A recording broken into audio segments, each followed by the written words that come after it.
UP নির্বাচনে আওয়ামী লীগের বিদ্রোহীদের মদতদাতা মন্ত্রী এমপি চিহ্নিত, রিপোর্ট সভাপতি শেখ হাসিনার কাছে।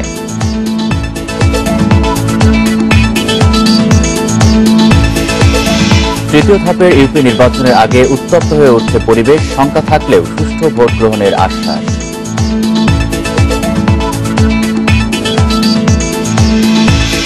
খালেদা জিয়াকে বিদেশ নিতে এবার স্মারকলিপি জমা পর্যালোচনা করার আশ্বাস আইনমন্ত্রী।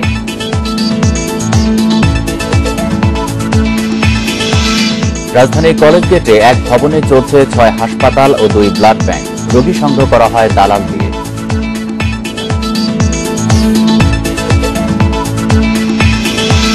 ইউরোপে করোনায় 3 মাসে 7 লাখ মানুষের মৃত্যুর আশঙ্কা, দ্রুত ব্যবস্থা নেওয়ার তাগিদ বিশ্ব স্বাস্থ্য সংস্থার।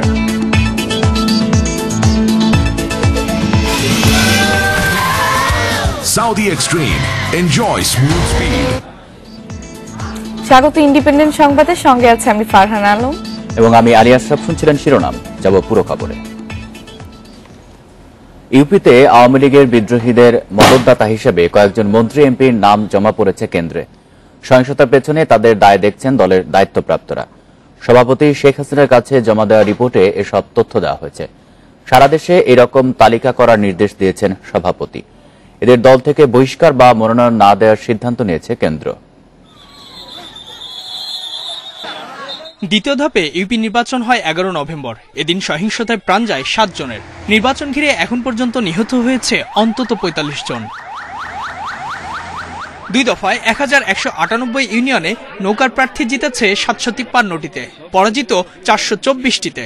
এসব ইউনিয়নে বিজয়ীরা অধিকাংশই আওয়ামী লীগের বিদ্রোহী প্রার্থী। কোথাও কোথাও নৌকার প্রার্থীর জামানতও বাজেয়াপ্ত হয়েছে। শুক্রবার আওয়ামী লীগের কার্যনির্বাহী কমিটির সভায় সারা দেশে ইউপি নির্বাচনের চিত্র তুলে ধরেন দলের দায়িত্বপ্রাপ্ত সাংগঠনিক সম্পাদকরা।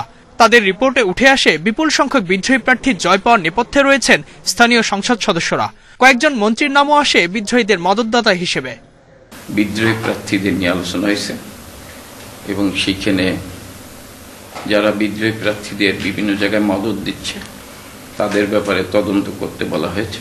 দলের বিভিন্ন টায়ারের যে নেতারা দলের মনোনয়নের বিরুদ্ধে অবস্থান নিয়ে বিদ্রোহী প্রার্থীদের মদত দিয়েছেন, উস্কে দিয়েছেন, সবগুলো বিষয়ে আমরা খতিয়ে দেখছি। নেতারা জানান, এসব তথ্যে ক্ষুব্ধ হয়েছেন দলের সভাপতি শেখ হাসিনা। ইউপিতে সহিংসতা কমাতে কঠোর সাংগঠনিক ব্যবস্থা নেওয়ার হুঁশিয়ারি দিয়েছেন দলীয় প্রধান।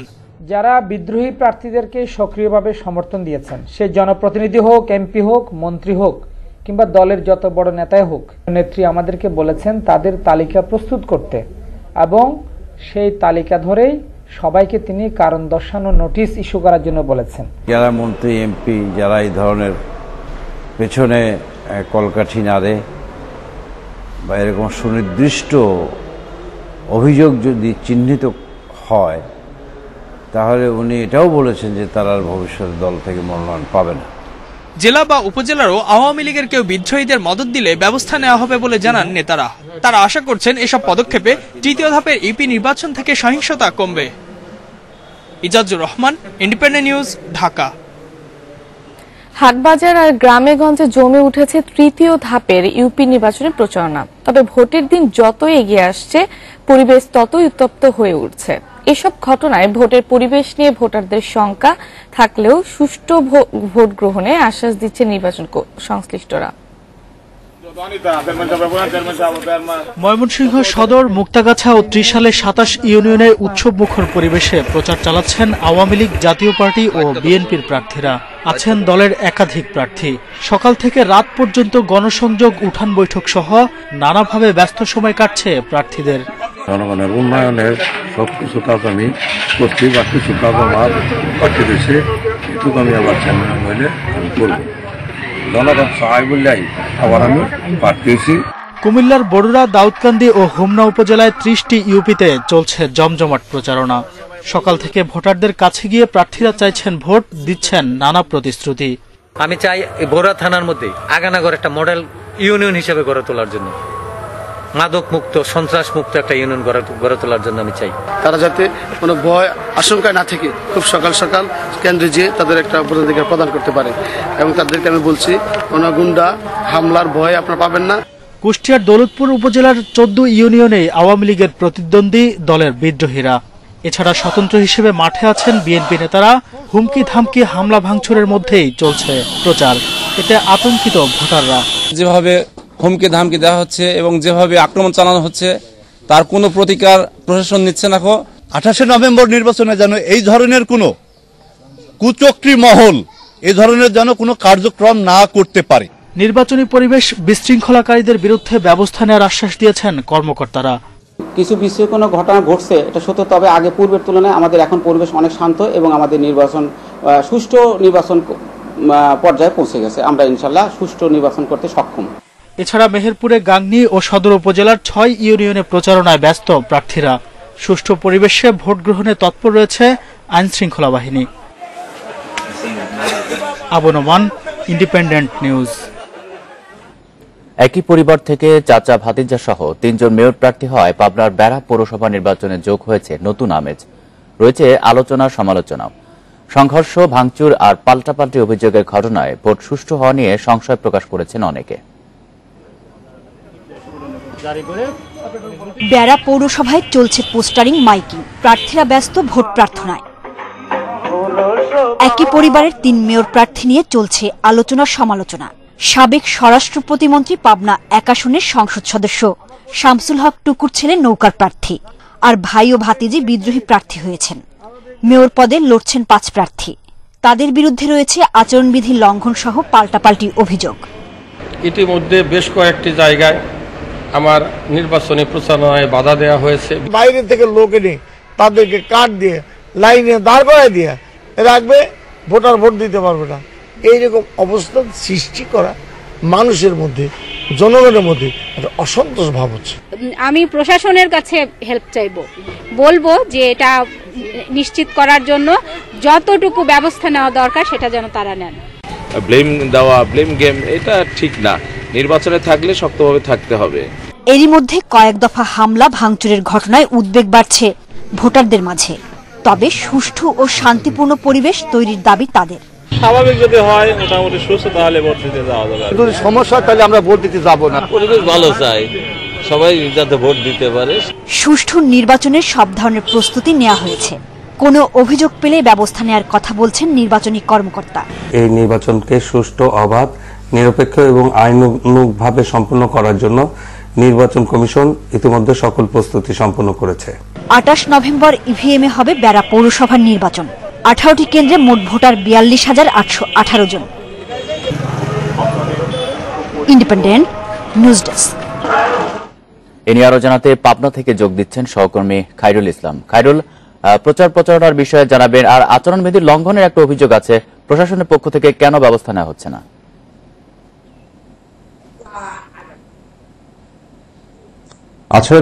আসলে আমরা কিন্তু এই বিষয়ে কিছু আচরণবিধি লঙ্ঘনের বিষয়ে কিন্তু নির্বাচন কর্মকর্তাদের সঙ্গে কথা বলেছিলাম। তারা বলছিলেন যে আসলে তাদের বিভিন্ন টিম কিন্তু মাঠে কাজ করছেন, যে কোনো অভিযোগ পেলে কিন্তু তারা ব্যবস্থা নিচ্ছেন, এমনটি কিন্তু তারা আমাদেরকে জানিয়েছেন। কিন্তু আমরা নির্বাচন কর্মকর্তাদের সেই অভিযোগের পরীক্ষে কি ব্যবস্থা নিয়েছেন এমন কিন্তু আমরা আসলে তথ্য পাইনি। আপনাকে জানিয়ে রাখি যে এই বেড়া পৌরসভা কিন্তু প্রথম শ্রেণীর একটি পৌরসভা। এখানে কিন্তু প্রার্থী আওয়ামী লীগের যিনি প্রার্থী রয়েছেন তিনি সাবেক স্বরাষ্ট্র প্রতিমন্ত্রী শামসুল হক টুকুর ছেলে, এবং এই সংসদ সদস্য বর্তমানে কিন্তু তিনি সংসদ সদস্য রয়েছেন। এবং তার বিরুদ্ধে কিন্তু অভিযোগ উঠেছিলেন যে তিনি পাবনার এই বেড়া এই সময় এই নির্বাচনের আগ মুহূর্তে তিনি অবস্থান করায় দলীয় তার যে বিদ্রোহী প্রার্থী রয়েছেন তারা কিন্তু অভিযোগ করেছেন যে স্থানীয় সংসদ সদস্য এলাকায় অবস্থান করছেন। এই বিষয়ে কিন্তু হাইকোর্টে রিট হওয়ার পরে কিন্তু তিনি এলাকায় ত্যাগ করেছেন। এই বিষয়ে কিন্তু বিদ্রোহী যে প্রার্থী রয়েছেন তারা আমাদেরকে অভিযোগ করেছেন যে সুষ্ঠু নির্বাচন কিন্তু তারা চাচ্ছেন, এবং এই সুষ্ঠু নির্বাচন জন্য কিন্তু তারা নির্বাচন কমিশন এর কাছে লিখিত অভিযোগ করেছেন যে কিভাবে তারা সুষ্ঠু নির্বাচন করবেন এর বিষয়ে কিন্তু তারা চেয়েছেন এবং তারা অভিযোগ করেছেন।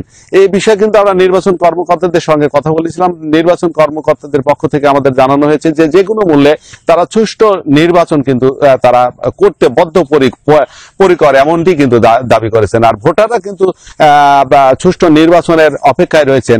এই ছিল আমার কাছে বেড়া পৌরসভার সর্বশেষ অবস্থা। পাবনার বেড়া থেকে জানাচ্ছিলেন সহকর্মী খায়রুল ইসলাম। গাজীপুরের মেয়র জাহাঙ্গীরের বহিষ্কারের সিদ্ধান্ত পুনর্বিবেচনার কোনো সুযোগ নেই, তার অনুশোচনার কোনো মূল্য নেই বলে মন্তব্য করেন আওয়ামী লীগ নেতারা। বলছেন সবকিছু বিবেচনা করে কেন্দ্রীয় কার্যনির্বাহী সংসদ এ সাজা দিয়েছে, যা চূড়ান্ত।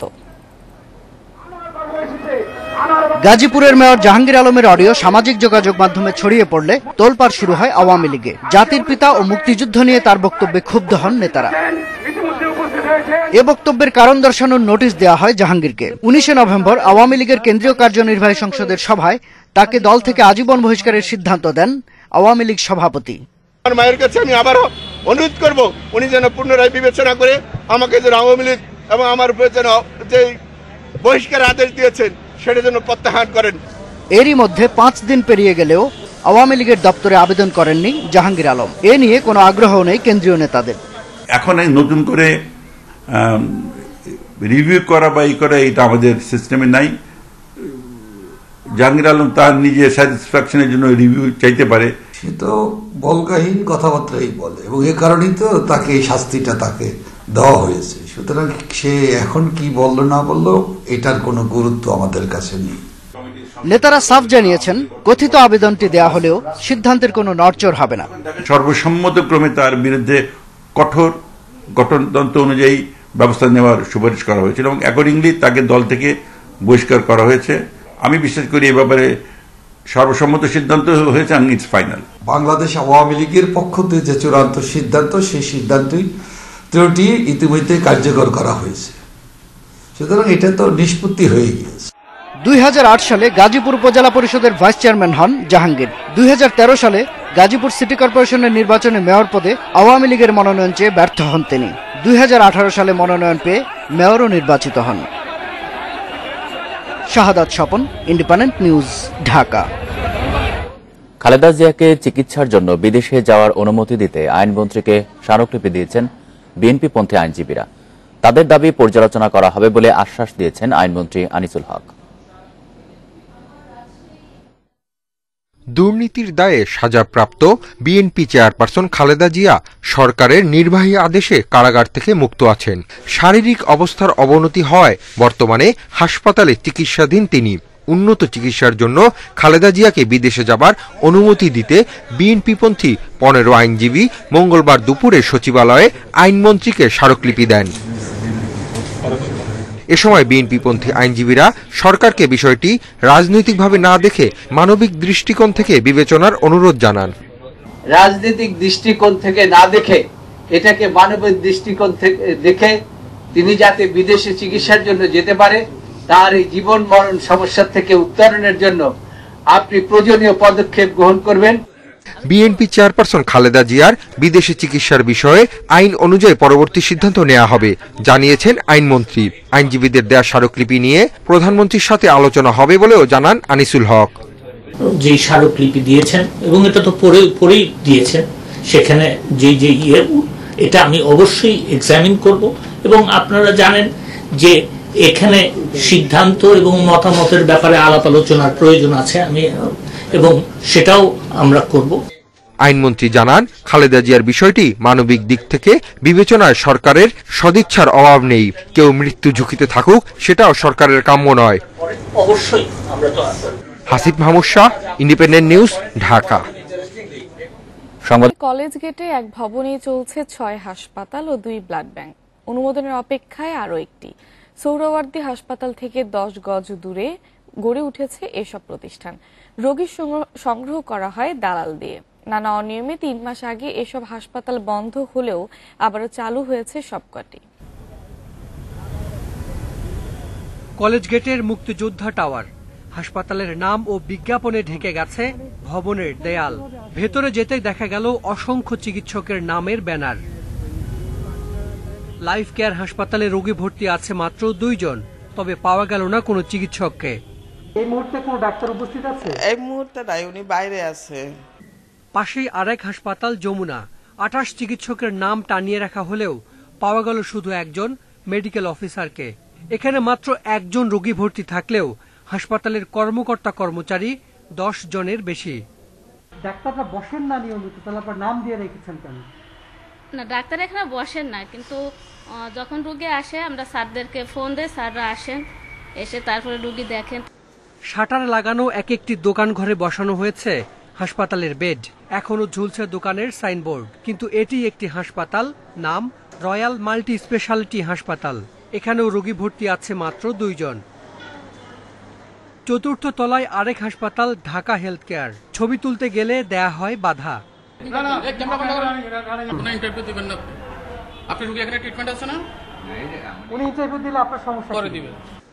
এই ভবনের 6 হাসপাতাল মিলিয়ে রোগী ভর্তি আছে মাত্র 34 জন। প্রতিটি হাসপাতালে রোগীর চেয়ে কর্মকর্তা কর্মচারী কয়েক গুণ বেশি। সোহরাওয়ার্দী ঢাকা মেডিকেল সহ বিভিন্ন সরকারি হাসপাতাল থেকে রোগী এনে চলে এসব হাসপাতাল। অপারেশন হচ্ছে এই জায়গায় আইসিইউ নেই, না না হ্যান্ড থেকে আমরা মনে করেন এই জায়গা মনে করেন আমাকে পাঠাইছে আইসিইউর জন্য। ক্যান্ডিগঞ্জ থেকে ঢাকা মেডিকেল আসছি, ঢাকা মেডিকেল থেকে ওইখান থেকে ইমার্জেন্সি থেকে ডাক্তারে আমাদের এখানে পাঠাইছে অ্যাম্বুলেন্স দিয়ে। আমার ছোট ভাই 2 জন ঢাকা মেডিকেল নিয়ে আসছিল, বাদে পরে অ্যাম্বুলেন্স দিয়ে নিয়ে বাদে হয়েছে হেলথ কেয়ারে যাওয়ার জন্য। নানা অনিয়মে এসব হাসপাতাল বন্ধ করে দেয়া হলেও আবার চালু হয়েছে। স্বাস্থ্য অধিদপ্তর বলছে এসব হাসপাতালকে নজরদারিতে রাখা হয়েছে।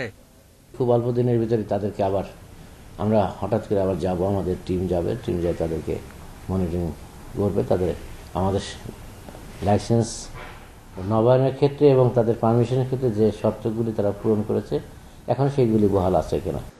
6 হাসপাতাল ছাড়াও এই ভবনটিতে 2টি ব্লাড ব্যাংক ও একটি হিয়ারিং সেন্টার আছে। ভবনের 6ষ্ঠ তলাতে তৈরি হচ্ছে আরও একটি হাসপাতাল। Hasan Misbah, Independent News, Dhaka. গণপরিবহনে অর্ধেক ভাড়ার দাবি মানতে 48 ঘন্টার আলটিমেটাম দিয়েছে শিক্ষার্থীরা।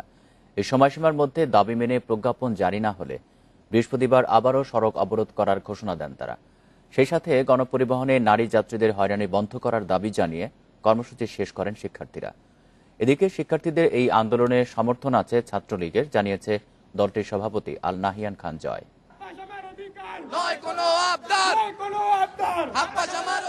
গণপরিবহনে অর্ধেক ভাড়ার দাবিতে সকাল 11টায় রাজধানীর বকশীবাজার মোড়ে সাধারণ শিক্ষার্থীদের ব্যানারে অবস্থান নেয় ছাত্রছাত্রীরা। দুপুর 12টার দিকে রাজধানীর সায়েন্স ল্যাব এবং নীলক্ষেত মোড়েও জড়ো হন শিক্ষার্থীরা। তারা জানান, জ্বালানি তেলের দাম বাড়ানোর পর বাস ভাড়া বাড়ানোর পাশাপাশি শিক্ষার্থীদের হাফ ভাড়া নেওয়া বন্ধ করেছে পরিবহন মালিক শ্রমিকরা। এছাড়া শিক্ষার্থীদের সঙ্গে পরিবহন শ্রমিকরা খারাপ আচরণ করছে বলেও অভিযোগ তাদের। টেকনাফ থেকে তেতুলিয়া পর্যন্ত প্রত্যেকটা শিক্ষার্থী নিজ শর্তে হাফ পাস নিশ্চিত করতে হবে। সবাইকে ন্যূনতম 8ম শ্রেণী লাইসেন্স সহকারে শিক্ষাগত যোগ্যতা রাখতে হবে। দ্রুত শিক্ষার্থীদের জন্য অর্ধেক ভাড়া নির্ধারণ করে প্রজ্ঞাপন জারি এবং গণপরিবহনে ছাত্রী ও নারী যাত্রীদের হয়রানি বন্ধের দাবি জানান ছাত্রছাত্রীরা। বৃহস্পতিবারের মধ্যে তাদের দাবি মানা না হলে আবারও রাস্তায় নামার ঘোষণা দেন তারা। সকল স্টুডেন্টের জন্য হাফ ভাড়া নিশ্চিত করতে হবে প্রজ্ঞাপনের মাধ্যমে। 48 ঘন্টার মধ্যে যদি এই প্রজ্ঞাপন না দেওয়া হয় তাহলে আমরা 25 তারিখ সকাল 10টায় আমরা নীলক্ষেত মোড়ে অবস্থান করব আমাদের দাবি আদায়ের জন্য। এদিকে দুপুর 1:30টার দিকে শিক্ষার্থীদের অবস্থান কর্মসূচি শেষ হওয়ার পর পুলিশের উপস্থিতিতেই অর্ধশতাধিক যুবক লাঠিসোঁটা নিয়ে শিক্ষার্থীদের উপর আক্রমণ করে। এতে শিক্ষার্থীরা ছত্রভঙ্গ হয়ে যায়। তারা লাঠিসোঁটা নিয়ে আইন শৃঙ্খলা বিনষ্ট করার মতো ঘটনা ঘটাতে পারে।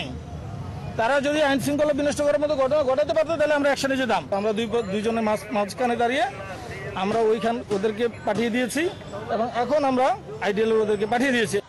শিক্ষার্থীদের অবরোধের কারণে নিউ মার্কেট এলাকার সড়কে দেখা দেয় তীব্র যানজট। প্রায় 2 ঘন্টা সড়ক বন্ধ থাকায় অনেকে বাস ও গাড়ি ছেড়ে পায়ে হেঁটে গন্তব্যস্থলে যায়।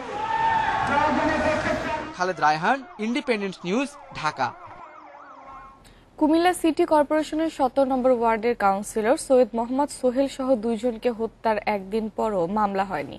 জোড়া খুনের ঘটনায় কাউকে আটকও করতে পারেনি পুলিশ। কাউন্সিলর হিসেবে সোহেল এলাকার উন্নয়নে সব সময় কাজ করতেন উল্লেখ করে দুর্বৃত্তদের দ্রুত বিচার চান এলাকাবাসী। এদিকে বাদ-জোহর জানাজা শেষে সুজানগর পাথুরিয়া পাড়া ঈদগাহ মাঠে সোহেলের দাফন সম্পন্ন হয়েছে।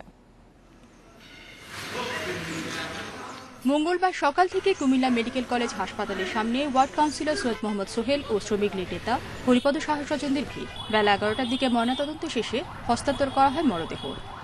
সোহেলের বাড়িতে মরদেহ পৌঁছালে স্বজন ও এলাকাবাসীর কান্নায় ভারী হয়ে ওঠে চারপাশ। জনপ্রিয় এই কাউন্সিলরকে এক নজর দেখতে জড়ো হতে থাকেন হাজারো মানুষ। হামলাকারীদের দ্রুত গ্রেপ্তারের দাবি তাদের।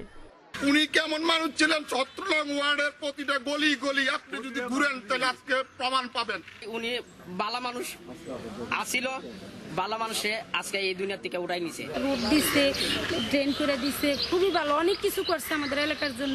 সোমবার বিকেলে মুখোশধারী সন্ত্রাসীরা শহরের সুজানগরে কাউন্সিলর কার্যালয়ে ঢুকে এলোপাথারি গুলি চালায়। পরে হাসপাতালে মারা যান কাউন্সিলর সোহেল ও তার সঙ্গে থাকা হরিপদ। এই ঘটনায় আহত আরও 5 জন হাসপাতালে চিকিৎসাধীন। আমি আসামিকে চাইতেছি মৃত্যু জন্য ফাঁসি চাই। আমাদের কাউন্সিলর এরকম কাউন্সিলর 50 বছর আর পাবো না। অপরাধীদের আইনের আওতায় আনতে অভিযান অব্যাহত আছে বলে জানিয়েছে পুলিশ। ঘটনা ঘটার পরপরই আমরা দুষ্কৃতিকারীদের ধরার জন্য অভিযান শুরু করেছি। আমাদের বেশ কয়েকটা টিম অভিযান চালাচ্ছে, অভিযানটি চলমান আছে। জোড়া খুনের ঘটনায় এলাকার পরিস্থিতি থমথমে, মোতায়েন রয়েছে বাড়তি পুলিশ। হামলাকারীদের দ্রুত বিচারের দাবিতে বিক্ষোভ মিছিল করেছেন এলাকাবাসী। Independent News desk. কুমিল্লা নগরীর সংরাইশ এলাকা থেকে অস্ত্র, গুলি ও হাতবোমা উদ্ধার করেছে পুলিশ। পুলিশের ধারণা সোহেল হত্যায় ব্যবহার করা হয় এসব অস্ত্র। মঙ্গলবার বিকেলে নগরীর 16 নম্বর ওয়ার্ডে সংরাইশের একটি বাড়ির পাশ থেকে এগুলো উদ্ধার করা হয়। পুলিশ জানায় 999-এ কল পেয়ে রহিম ডাক্তারের বাসার গলির ফাঁকা জায়গা থেকে 3টি কালো ব্যাগ উদ্ধার করা হয়। পরে ব্যাগ থেকে 2টি এলজি, একটি পাইপ গান, 12 রাউন্ড গুলি, 20টি হাতবোমা, একটি লোহার রড, 2টি কালো রঙের টি-শার্ট পাওয়া যায়। সোমবার কাউন্সিলর সোহেল হত্যাকাণ্ড শেষে এসব অস্ত্র সন্ত্রাসীরা ফেলে যায় বলে ধারণা পুলিশের। এলজি, পাইপ গান এবং 12 রাউন্ড বুলেট এবং 3টি ব্যাগ এবং আনুমানিক 15 থেকে 20টি বোমা সদৃশ বস্তু পাওয়া যায়। অস্ত্র এবং পোশাকগুলো গতকাল যে কাউন্সিলর সোহেল হত্যার সাথে যারা জড়িত তারা ব্যবহার করেছে বলে আমাদের কাছে মনে হচ্ছে। কয়েকটি পণ্য বাজারজাতে পাটের মোড়ক বাধ্যতামূলক করা হলেও 7 বছরে তার বাস্তবায়ন নেই। এ দায় প্রশাসনের উপর চাপাচ্ছেন পাটমন্ত্রী। আর পরিবেশবাদীরা বলছেন রাজনৈতিক সদিচ্ছার অভাব। পরিবেশ দূষণ রোধ ও পাট শিল্পের উন্নয়নে দ্রুত আইনের প্রয়োগ চান ব্যবসায়ীরা। চালের বস্তা হতে হবে পাটের, কিন্তু এখনো অনেক ক্ষেত্রে ব্যবহার হচ্ছে প্লাস্টিকের। এ সংক্রান্ত আইন পাশ হয় 2013 সালের জুনে, যেখানে নির্দেশ দেওয়া হয় চাল, ডাল সহ 19 পণ্যের মোড়ক হতে হবে পাটের। কিন্তু এসব পণ্যে দেদারসে ব্যবহার হচ্ছে প্লাস্টিকের বস্তা, অথচ এটি দেখারও কেউ নেই। আমাদের যে জুট মিলগুলি আছে এদেরকে চালায় রাখতে হলে আমাদের গভর্নমেন্ট যে সব বস্তা কিনে খাদ্যশস্য আমদানি করে সব কিছুতে যদি 100% জুট ব্যাক করে, মানে আমাদের ধরেন এগ্রো প্রোডাক্ট, পোলট্রি ফিড এরা যদি আসে, তাহলে আমাদের যে প্যাকিং আমরা ইম্পোর্ট করে এনে র মেটেরিয়াল এনে যেটা ব্যবহার করতেছি তার থেকে আমাদের ডোমেস্টিক ব্যবহার করলাম, আমরা আমাদের এনভায়রনমেন্ট নষ্ট করলাম না। প্যাকেজিং আইন অনুযায়ী পাটের মোড়ক ব্যবহার না করলে পণ্য বাজেয়াপ্ত সহ জেল জরিমানার বিধান রয়েছে। স্থানীয় বাজারে পাটের পণ্যের ব্যবহার বাড়াতে এই আইন বাস্তবায়ন জরুরি বলে মনে করেন পাটমন্ত্রী। কিন্তু পরিবেশবাদীরা বলছেন এক্ষেত্রে সরকারকেই বেশি উদাসীন দেখা যাচ্ছে। আমাদের এখানে প্রশাসনকে যদি আমরা সবসময় যদি নজরদারিতে রাখি এবং তাদেরকে বলা হয়, তার কারণে প্রশাসন এত ব্যস্ত থাকে আমাদের কাজটা নিয়ে ব্যস্ত, শুধু আমাদের কাজ নিয়ে কি ব্যস্ত থাকবে, তাদেরকে বারবার আমাদের যে পাট অধিদপ্তর আছে তাদেরকে বলতে হবে। তারা কাজ করছে কিন্তু হয়তো মাঝে মাঝে লিকেজও আছে। সরকারের বাজার তদারকির অভাবে পলিথিন আবার ফেরত এসছে। কোনো জায়গাতেই যেখানে বলা হচ্ছে কাপড় দিয়ে মোড়াইতে হবে, কয়েকটা জায়গায় ছাড়া আর সব জায়গাতেই কাপড় দিয়ে মোড়াতে হবে, কোথাও তো সেটা ফলো করা হয় না। সেটা যে ফলো করা হয় না সেটা জানতে কিন্তু আইন শৃঙ্খলা রক্ষাকারী বাহিনীর মাঠে নামতে হয় না। আমরা সকলেই বাজারের ভোক্তা হিসেবে সকলেই এটা জানি। কেন বাংলাদেশ সরকার প্রথম নিষিদ্ধকারী দেশ হয়েও বাস্তবায়ন করতে পারলো না? কারণ রাজনৈতিক সদিচ্ছা নেই। পরিবেশবাদীরা বলছেন প্লাস্টিক বস্তার ব্যবহার বন্ধ না হলে চরম হুমকির মুখে পড়বে পরিবেশ ও কৃষি। Hari Saha, independent News, Dhaka. দেশে করোনার টিকা উৎপাদন শুরু হচ্ছে, প্রায় প্রস্তুত কয়েকটি ওষুধ কোম্পানি। পাশাপাশি ভারতের সেরামে আটকে থাকা অক্সফোর্ডের টিকার চালানো আসা শুরু করবে আগামী মাস থেকে। ঢাকা রিপোর্টার্স ইউনিটিতে মিট দ্য রিপোর্টার্সে এসব তথ্য জানান প্রধানমন্ত্রী বেসরকারি শিল্প ও বিনিয়োগ উপদেষ্টা সালমান এফ রহমান। দেশেই করোনার টিকা উৎপাদনে সরকারি ও বেসরকারি পর্যায়ে গত কয়েক মাস ধরে চলছে নানা চেষ্টা। আগামী বছরে মিলবে এর সুফল। মিট দ্য রিপোর্টার্সে প্রধানমন্ত্রীর উপদেষ্টা সালমান এফ রহমান জানান, টিকা উৎপাদনে যেতে প্রায় প্রস্তুত বেক্সিমকো সহ কয়েকটি কোম্পানি। সরকারি পর্যায়েও উৎপাদনের উদ্যোগ নিয়েছে স্বাস্থ্য মন্ত্রণালয়। ইনসেপ্টাটার, বেক্সিমকো এছাড়া আরো অনেকগুলি 2-3টা কোম্পানি, ফার্মাসিউটিক্যাল কোম্পানি আছে যারা বেসরকারি খাতে টিকা নিয়ে কাজ করতেছে। মাননীয় প্রধানমন্ত্রী যেটা চাচ্ছেন, যেটা উনি অ্যানাউন্সমেন্ট করেছেন, যে বাংলাদেশ সরকারও কিন্তু টিকা উৎপাদন করবে।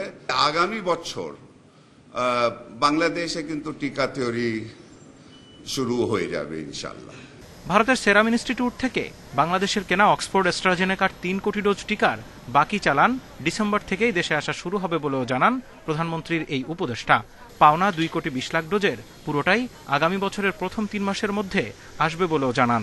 আগামী মাস থেকে তারা আবার শুরু করবে, আর আগামী বছরের ফার্স্ট কোয়ার্টারের মধ্যে আমাদের যে বাকি টিকা আছে সেরাম থেকে যেটা পাওয়ার আছে সেটা আমরা ইনশাল্লাহ আমরা পেয়ে যাব। একটা জিনিস আছে, দ্যাট সেরাম থেকে যে কন্ট্রাক্টে আমরা কিনেছিলাম সেটা আজ পর্যন্ত সেটা হলো সব থেকে কম দামে।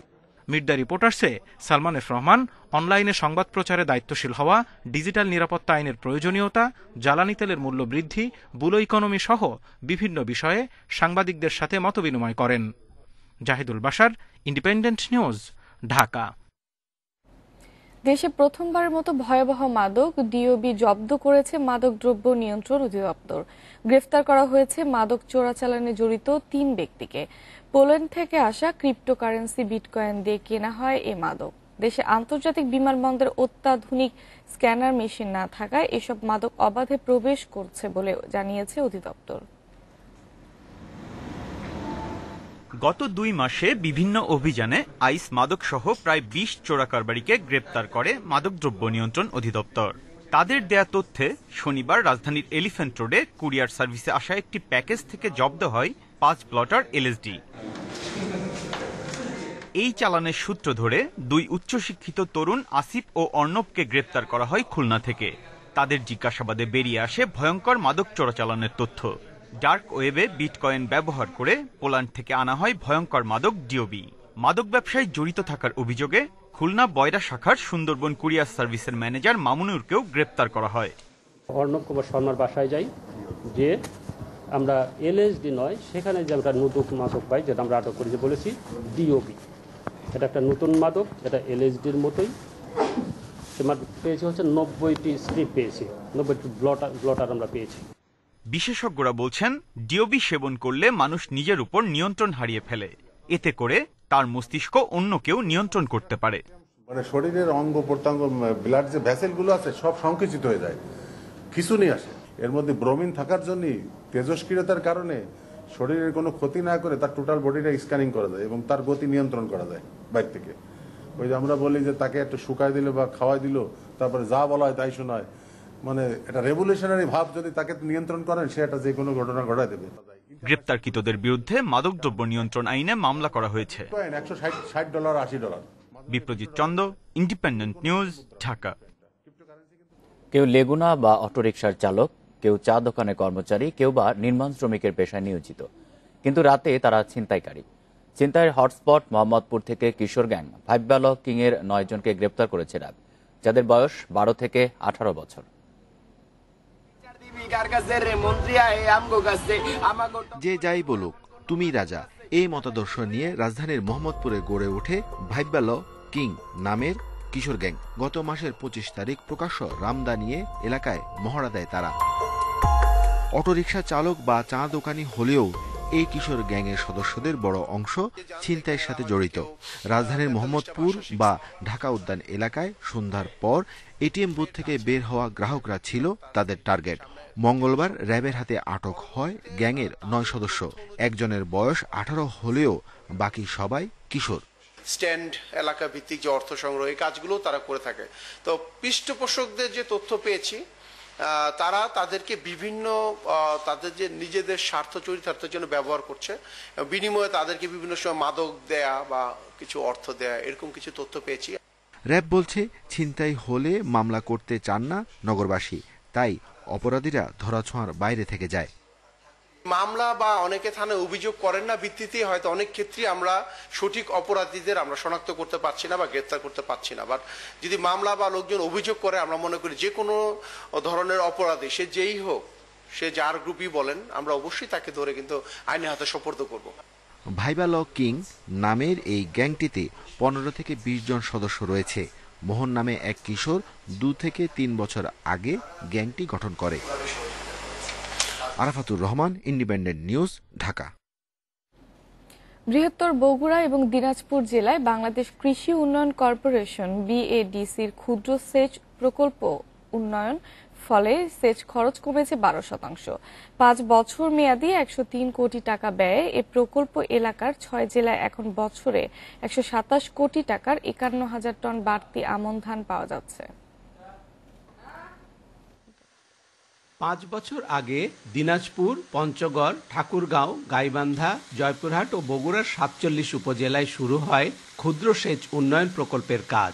উদ্দেশ্য ভূগর্ভস্থ পানির ব্যবহার কমানোর পাশাপাশি আবাদি জমি জলাবদ্ধতা থেকে রক্ষা আর খালের পানিতে আবাদ নিশ্চিত করা। প্রকল্পের আওতায় 250 কিলোমিটার খাল খনন করা হয়, ফলে আগাম বন্যা থেকে রক্ষা পেয়েছে 28,000 হেক্টর জমি। প্রকল্প এলাকায় জলাবদ্ধতা নিরসন ও সম্পূরক সেচ সহ নানা সুবিধা পাচ্ছেন 1,22,000 কৃষক। পানি বেঁধে থাকার জন্য বা জমাট বাঁধা থাকার জন্য আমাদের কোনো জমিতে আবাদ হয় না আর কি। তো খালটা যখন খরা হয়েছে, খরার পর আমাদের এখানে জমাট পানিটা থাকে না। জমাট পানিটা নেমে যাওয়ার কারণে আমাদের আমন আবাদ বা বড় মৌসুমের আবাদ খুব ভালো হয়। আর দুই সাইডে যে জমিগুলো আছে, আমরা খাল থেকে প্রায় 5-6 ফিট পানি এখন রাখছে, এখান থেকে আমরা সেচ দিতে পারছি। প্রকল্প এলাকায় ভূগর্ভস্থ পানির ব্যবহার 1,800 কোটি লিটার কমেছে বলে জানিয়েছে কৃষি বিভাগ। প্রতি কেজি ধান উৎপাদনেও পানির খরচ 4,000 লিটার থেকে কমে দাঁড়িয়েছে 1,800 লিটারে। নামুইট মাঠ এবং দলগাছা মাঠের প্রায় 40 থেকে 50 হেক্টর জমি, যেটি আগে একসময় বৃষ্টি, অতিবৃষ্টি এবং বর্ষার সময় প্লাবিত থাকতো, তো এই খালটি খননের ফলে সেই প্লাবন কিন্তু এখন হচ্ছে না। প্রায় 10 থেকে 15 হেক্টর আমন মৌসুমে যে ফলনটা, এটি কিন্তু কৃষকরা তাদের ঘরে তুলতে পারছে। 182টি হাইড্রোলিক স্ট্রাকচার নির্মাণ করায় কৃষি যন্ত্রপাতি ও ফসল সহ অন্যান্য পণ্য পরিবহন সহজ হয়েছে বলে জানালেন প্রকল্প পরিচালক। প্রায় আমরা প্রতি বছর 50,000 মেট্রিক টন অতিরিক্ত আমন ধান উৎপাদন করছি। তার বর্তমান সরকারি বাজার মূল্য হচ্ছে 127 কোটি টাকা। এর পাশাপাশি আমরা 1.5 লক্ষ মেট্রিক টন বোরো ধান আগাম বন্যার হাত থেকে রক্ষা করতে পেরেছি। এই প্রকল্পের মেয়াদ আরো 5 বছরের জন্য বাড়াতে 350 কোটি টাকা বরাদ্দ চেয়ে প্রস্তাব পাঠানো হয়েছে। Hasibur Rahman, independent news, Bogura. ভয়াবহ রূপ নিচ্ছে করোনা মহামারী। এ পর্যন্ত করোনায় 13,88,000 মৃত্যুর সাক্ষী হয়েছে ইউরোপ। এখনই কার্যকর পদক্ষেপ না নিলে আগামী বছরের মার্চ নাগাদ এ মহাদেশে আরো 7 লাখ মানুষের মৃত্যুর আশঙ্কা করছে বিশ্ব স্বাস্থ্য সংস্থা। মঙ্গলবার সংস্থাটি জানায়, ইউরোপে প্রাণহানি 22 লাখ ছাড়ানোর আশঙ্কা তাদের। এক সপ্তাহে ইউরোপে সংক্রমণ বেড়েছে 17% আর 4% বেড়েছে প্রাণহানি। এদিকে বিশ্বে একদিনে 7,000-এর বেশি মানুষের মৃত্যু হয়েছে করোনায়। নতুন শনাক্ত হয়েছে 5 লাখের বেশি রোগী। 24 ঘন্টায় সবচেয়ে বেশি 1,243 জনের মৃত্যু হয়েছে রাশিয়ায়। প্রাণহানির দিক থেকে রাশিয়ার পরেই যুক্তরাষ্ট্র। দেশটিতে একদিনে 75,000-এর বেশি করোনা রোগী শনাক্ত হয়েছে। একদিকে 343 নতুন মৃত্যু নিয়ে জার্মানিতে করোনায় প্রাণহানি ছাড়িয়েছে 1 লাখ। দেশটিতে এক সপ্তাহে মৃত্যু বেড়েছে 22%। নেদারল্যান্ডসে এ হার 47 ভাগ। পোল্যান্ড, ফ্রান্স, বেলজিয়ামেও উদ্বেগজনক হারে বাড়ছে সংক্রমণ ও মৃত্যু। জ্বালানির বাজার নিয়ন্ত্রণে রিজার্ভ থেকে 5 কোটি ব্যারেল তেল ছাড়ার ঘোষণা দিয়েছে যুক্তরাষ্ট্র। মঙ্গলবার এই নির্দেশ দেন মার্কিন প্রেসিডেন্ট জো বাইডেন। তেল উত্তোলনকারী দেশগুলোর জোট ওপেক প্লাস অপরিশোধিত তেলের উত্তোলন বাড়াতে রাজি না হওয়ায় এমন সিদ্ধান্ত নিয়েছে যুক্তরাষ্ট্র। মার্কিন প্রশাসন বলছে, বিশ্ববাজারে তেলের বাড়তি দাম নিয়ন্ত্রণে এশিয়ার প্রধান ভোক্তা দেশগুলোকে নিয়ে পরিকল্পনা করছে যুক্তরাষ্ট্র। এদিকে 50 লাখ ব্যারেল তেল ছাড়ার সিদ্ধান্ত নিয়েছে ভারত। ব্রিটেন জানিয়েছে, জ্বালানির বাজার স্থিতিশীল করতে রিজার্ভ থেকে 15 লাখ ব্যারেল তেল ছাড়া হবে। এই বছরের শেষ নাগাদ 42 লাখ ব্যারেল তেল ছাড়ার কথা ভাবছে জাপান। এদিকে 2 ডিসেম্বর আবারও আলোচনায় বসতে যাচ্ছে ওপেকভুক্ত দেশগুলো। তবে বৈঠক থেকে ইতিবাচক কোনো ফল আসবে না বলে আভাস মিলেছে। বিশ্বে ক্রমবর্ধমান চাহিদার কারণে সৌদি আরব সহ তেল উৎপাদনকারী দেশগুলোকে তেলের সরবরাহ বাড়াতে চাপ দিয়ে আসছে যুক্তরাষ্ট্র। তবে প্রতি মাসে তেলের উৎপাদন 4 লাখ ব্যারেলের বেশি বাড়ানো সম্ভব নয় বলে সাব জানিয়ে দিয়েছে সংগঠনটি। আফগানিস্তানের ক্ষমতা দখলের 100 দিন পার করল তালেবান। এ সময় নানা নিষেধাজ্ঞা ও নতুন নির্দেশনার মুখোমুখি হতে হয়েছে আফগানদের।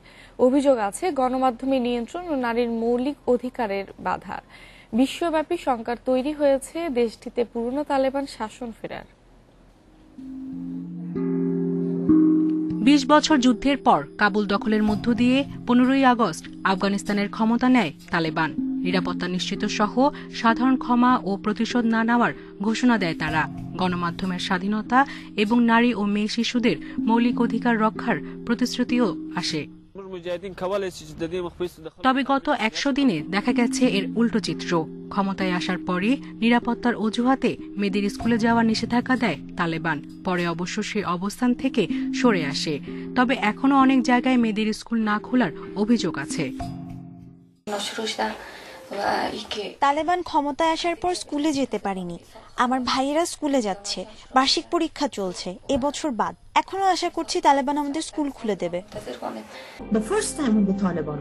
প্রথমবার যখন তালেবান ক্ষমতায় আসে তখন তারা বলেনি যে মেয়েদের জন্য স্কুল বন্ধ থাকবে। এখনের মতো সে সময়ও একই অজুহাত দেয় তারা। সে সময় 6 বছর অপেক্ষার পরও নারীদের জন্য স্কুল খোলার অনুমতি দেয়নি। বিশ্ববিদ্যালয়ে ক্লাসে পর্দা টাঙিয়ে নারী পুরুষের আলাদা বসার ব্যবস্থা করা হয়। নারীদের সব ধরনের খেলার উপরও আসে নিষেধাজ্ঞা। 8 সেপ্টেম্বর তালেবানের ঘোষিত অন্তর্বর্তী সরকারেও নেই কোনো নারী। সিনেমা নাটকেও নারীরা অভিনয় করতে পারবে না, সম্প্রতি জানিয়েছে নীতি নৈতিকতা বিষয়ক মন্ত্রণালয়। পাশাপাশি সিনেমা নাটকেও নারীরা অভিনয় করতে পারবে না, সম্প্রতি জানিয়েছে নীতি নৈতিকতা বিষয়ক মন্ত্রণালয়। পাশাপাশি টিভি উপস্থাপনায় নারীদের হিজাব পরা বাধ্যতামূলক করা হয়েছে। তালেবান ক্ষমতায় আসার আগে নীতি নৈতিকতা বিষয়ক মন্ত্রণালয়টির নাম ছিল নারী বিষয়ক মন্ত্রণালয়। ক্ষমতায় এসে রেডিও স্টেশনগুলোতে গান বাজনার বিরুদ্ধে নিষেধাজ্ঞা জারি করা হয়। নিষিদ্ধ হয় জনসম্মুখে গান বাজনাও। ইসলামী আইনের লঙ্ঘন হওয়ায় হেলমান্দ প্রদেশে সেলুনে দাড়ি কাটা ও আমেরিকান স্টাইলে চুল কাটায় নিষেধাজ্ঞা দেয় তালেবান। অমান্য করলে শাস্তিরও হুঁশিয়ারি দেয় তারা। হেরাত প্রদেশে 4 অপহরণকারীকে হত্যার পর তাদের মরদেহ প্রকাশ্যে রাস্তায় ঝুলিয়ে রাখে তালেবান কর্তৃপক্ষ। এতে পুরনো তালেবান শাসন ব্যবস্থা ফিরে আসার ইঙ্গিত মেলে।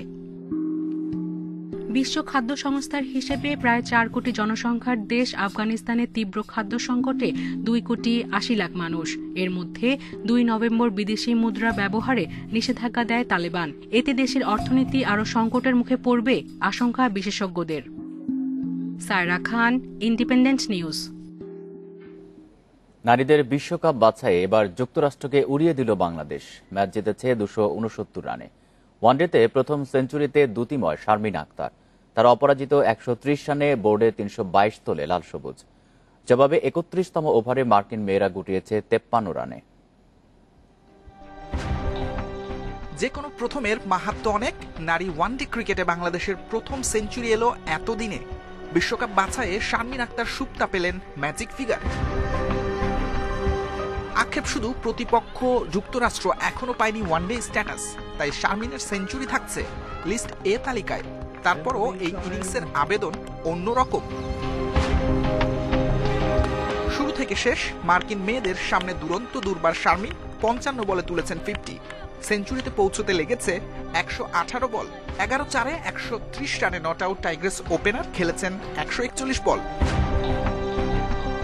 শারমিনের রেকর্ড গড়ার দিনে 50 ফারজানার ব্যাটে, তার 67 আর মুর্শিদার 47-এ বাংলাদেশের বোর্ডে 322 রান। পাহাড়ে চড়ে জয়ের ব্যবধান কত হয় তারই অপেক্ষা ছিল। কোনো মতে 50 পেরিয়েছে যুক্তরাষ্ট্র। ওদের 2জন ব্যাটার পৌঁছেছেন 2 অঙ্কে। সালমা, ফাহিমা আর রোমানার শিকার 2টি করে উইকেট। সাইদ সাদি, ইন্ডিপেন্ডেন্ট নিউজ। দুই ম্যাচ সিরিজের প্রথম টেস্ট খেলতে চট্টগ্রামে বাংলাদেশ ও পাকিস্তান দল। ব্যর্থ টি-20 সিরিজ শেষে টেস্টে ঘুরে দাঁড়ানোর লড়াই টাইগারদের। ফিট না থাকায় চট্টগ্রাম টেস্টে থাকছেন না সাকিব, শঙ্কা আছে ঢাকা টেস্ট নিয়েও। পাকিস্তানের বিপক্ষে টেস্ট চ্যাম্পিয়নশিপের দ্বিতীয় চক্র শুরু, ভালো ফলের প্রত্যাশা ক্রিকেট অপারেশনস চেয়ারম্যান আকরাম খানের। রঙিন পোশাকে বিবর্ণ বাংলাদেশ, এবার সাদা পোশাকে ছন্দে ফেরার চ্যালেঞ্জ। 2 ম্যাচ টেস্ট সিরিজের প্রথমটি খেলতে চট্টগ্রামে টিম টাইগার্স। একই ফ্লাইটের সঙ্গী পাকিস্তান। টেস্ট চ্যাম্পিয়নশিপের অংশ হওয়ায় গুরুত্ব বেড়েছে এই সিরিজের। ইয়াসির রাব্বি, শান্ত, সোহানরা ঢাকা থেকে রওনা দিয়েছেন। স্কোয়াডে না থাকলেও দলের সাথে চট্টগ্রামে গেছেন চোটে পড়া পেসার শরীফুল। অন্যদিকে আজহার ফাওয়াদদের সাথে যোগ দিতে পৌঁছে গেছেন বাবর রিজওয়ানরা। চট্টগ্রামে বুধবার সকালে অনুশীলন করবে সফরকারীরা, বিকেলে নিজেদের ঝালিয়ে নেবে মুমিনুলের দল। টেস্টের আগের দিন সকালে অনুশীলন টাইগারদের আর বিকেলে করবে বাবরের দল। আমরা গতবার অনেক কারণে আমরা ভালো করতে পারিনি, আমাদের প্রিপারেশন ভালো ছিল না কোভিডের জন্য, আমাদের প্লেয়াররা ইনজোর্ড ছিল, সিনিয়র প্লেয়াররা, এবং কিছু ইম্পর্টেন্ট প্লেয়ারদেরকে আমরা পাইনি। তো আল্লাহর রহমতে ওগুলা সব কিছু এখন বর্তমানে রিকভারি করে আসছে, সবাই এখন ফিট আছে, সবাই এখন ফর্মে আছে। তো আল্লাহর রহমতে এই জিনিসটা যদি ধরে রাখতে পারি আমরা, তাহলে ইনশাআল্লাহ আমরা পাকিস্তানের সাথে ভালো করব। বিশ্বকাপে হ্যামস্ট্রিং ইনজুরিতে পড়া সাকিব ছিলেন ফেরার অপেক্ষায়। প্রথম টেস্টের দলে থাকলেও শতভাগ ফিট না থাকায় শঙ্কা ছিল টাইগার অলরাউন্ডারকে নিয়ে। গুঞ্জন সত্যি হয়েছে, চট্টগ্রামে টেস্টে খেলছেন না সাকিব, মিস হতে পারে ঢাকা টেস্টও। টেস্ট চ্যাম্পিয়নশিপের প্রথম চক্রে পারফরমেন্স আশানুরূপ হয়নি, দ্বিতীয় চক্রে ভালো কিছুর প্রত্যাশায় বাংলাদেশ। ঘরের মাঠে শুরু হওয়ায় আত্মবিশ্বাসী হতে পারে team Tigers. Muhammad Nazim, independent news. আগামী বছর 22 জানুয়ারি থেকে বিপিএল এর 8ম আসর শুরুর পরিকল্পনা বিসিবির। ব্যস্ত সূচির কথা মাথায় রেখে আসর হতে পারে 6 দল নিয়ে। 2022 টি-20 বিশ্বকাপের জন্য শক্তিশালী দল গড়তে এবার বিদেশি ক্রিকেটারের সংখ্যা কমানোর পরিকল্পনা বিপিএল গভর্নিং কাউন্সিলের। এদিকে বিশ্বকাপ ব্যর্থতা তদন্তে গঠিত কমিটি এই মাসেই রিপোর্ট জমা দেবে বিসিবিকে। বিশ্বকাপের ভূত সরেনি, পাকিস্তানের বিপক্ষে হোয়াইট ওয়াশে অস্বস্তি আরও বেড়েছে। টানা ব্যর্থতা শিকল ভাঙতে সরব বিসিবি। বিশ্বকাপ ভরাডুবিতে গঠিত তদন্ত কমিটি ডমিঙ্গো গিবসনের কাছে হারের কারণ জেনেছে। মাহমুদুল্লাহ, মুশফিক, তাসকিন, আফিফরাও দিয়েছেন সাক্ষ্য। এরপর লিটন সৌম্যর সাথে কথা বলে চূড়ান্ত হবে রিপোর্ট। আমরা বুঝতে পারছি যে সমস্যা কোথায় কোথায় ছিল, তো আমাদের কাছে মনে হয়েছে খুব একটা বড় সমস্যা ছিল না, এটা প্রপারলি অ্যাড্রেস করা যাবে। আমরা মোটামুটি শেষ করে ফেলেছি, এই মাসেই আমাদের আরো 2-1 বাকি আছে, কথা বলে আমরা এই মাসে র্যাপ আপ করে ফেলবো। টি-20তে ঘুরে দাঁড়াতে বিপিএল এ জোর বিসিবির, পুরনো রূপে ফিরছে 8ম আসর। সোমবার ফ্র্যাঞ্চাইজি মালিকানা সত্ত্বের আগ্রহ চেয়ে বিজ্ঞপ্তি দিয়েছে বিসিবি। টাইগারদের ব্যস্ত সূচিতে আগামী আসরে কমতে পারে দলের সংখ্যা। অনেকগুলো খেলা আছে, সেজন্যই সময়ের কারণে অ্যাকচুয়ালি টিম বাড়ালে তো ম্যাচ বাড়বে, ম্যাচ বাড়ানোর তো সেই স্লটটুকু নেই, সেজন্য খুব সম্ভবত 6টার মধ্যেই চিন্তা ভাবনা করা উচিত। বিপিএল মাতিয়ে জাতীয় দল এসেছেন আফিফ, মেহেদী, নাইমরা।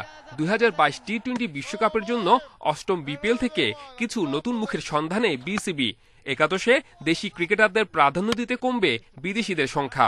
আমাদের টার্গেট ডেফিনেটলি যে একটা আমরা এক্সক্লুসিভ টি-20 দল করা যায় কিনা, যেহেতু আমাদের অনেকগুলি টি-20 সঙ্গে ওয়ার্ল্ড কাপ আছে, আরও খেলা আছে টি-20, তো আমাদের দেশি প্লেয়ারদের সুযোগ দেওয়ার একটা প্ল্যান আছে আর কি। তো সুযোগ দিতে হলে আমরা তাহলে বিদেশি একটা প্লেয়ার কমাতে খেলি, তো একটা বিদেশি প্লেয়ার কমাতে পারলে একটা দেশি প্লেয়ার খেলতে পারে, সেজন্য 4টা প্লেয়ারের জায়গায় হয়তো হতে পারে 3টা, বাট এটা এখনো প্রস্তাব আকারে আছে। পাকিস্তান সিরিজ দিয়ে ফিরেছে দর্শক।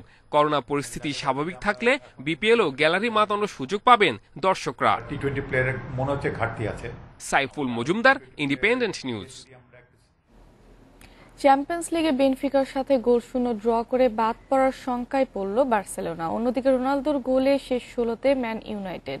লা লিগায় জয় দিয়ে কোচিং অভিষেক হলেও চ্যাম্পিয়ন্স লিগের শুরুটা ভালো হয়নি জাভির। ঘরের মাঠে পুরো সময় আক্রমণাত্মক ছিল বার্সেলোনা। এদিন দেমির, আরাহো, ডিপাইরা আশা জাগিয়েও হতাশ করেছে কাতালানদের। পয়েন্ট হারানোয় বেড়েছে বাদ পড়ার শঙ্কা। নক আউটে যেতে শেষ ম্যাচে বায়ার্নের বিপক্ষে জয়ের বিকল্প নেই স্প্যানিশদের। এদিকে ভিয়ারিয়ালের বিপক্ষে চাপে থাকা ম্যান ইউনাইটেডকে 70 মিনিটে স্বস্তি এনে দেন রোনালদো। 90 মিনিটে ব্যবধান দ্বিগুণ করে দলের জয় নিশ্চিত করেন সানচো। অন্যদিকে ইউভেন্টাসকে 4-0 গোলে উড়িয়ে দিয়ে নক আউটে উঠেছে চেলসি। বিভিন্ন দেশের ঐতিহ্যের সাথে জড়িয়ে আছে পুতুল নাচ। মেক্সিকোতে শুরু হয়েছে পুতুল নাচ উৎসব। বিশ্বের বিভিন্ন প্রান্ত থেকে অংশ নিচ্ছে শিল্পীরা। তবে করোনার কারণে সীমিত করা হয়েছে আয়োজন।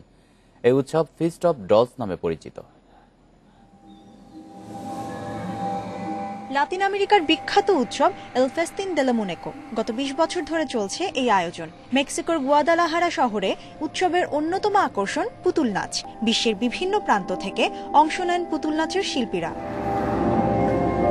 প্রথমে এটি বাৎসরিক উৎসব থাকলেও বর্তমানে প্রতি ২ বছর অন্তর অন্তর তা পালন করা হচ্ছে।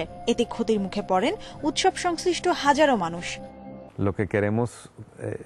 আমরা উৎসব পালন করতে চাই নতুন শিল্পী, শিক্ষক সহ জনগণকে অনুপ্রাণিত করতেই আমাদের এই উদ্যোগ। যারা আমাদের সমর্থন করছেন তাদের প্রতি কৃতজ্ঞ। গানের তালে তালে বাদ্যযন্ত্র ও সুরের মূর্ছনায় পুতুলের নাচ, আর পুরো বিষয় নিয়ন্ত্রণ করেন পুতুল নাচের শিল্পীরা। আমরা উৎসব পালন করতে চাই নতুন শিল্পী, শিক্ষক সহ জনগণকে অনুপ্রাণিত করতেই আমাদের এই উদ্যোগ। যারা আমাদের সমর্থন করেছে তাদের প্রতি কৃতজ্ঞ। করোনা মহামারীর মধ্যেও মঞ্চে এসে স্বস্তি অনুভব করছি। মনে হচ্ছে যেন স্বাভাবিক জীবনে ফিরেছি। সবকিছুই বেশ উপভোগ করছি। করোনার কারণে গত বছর হয়নি এই উৎসব, তবে এবছর পুতুল নাচে রয়েছে ভিন্ন আমেজ। এবার সীমিত দর্শক নিয়ে আয়োজন করা হয় প্রদর্শনীর। Mushrifa Nuzhat, independent news. এই ছিল এখনকার সংবাদে। ইন্ডিপেন্ডেন্ট টেলিভিশনের সব খবর দেখতে চোখ রাখুন ফেসবুক, ইউটিউব এবং টুইটারে। ধন্যবাদ সবাইকে।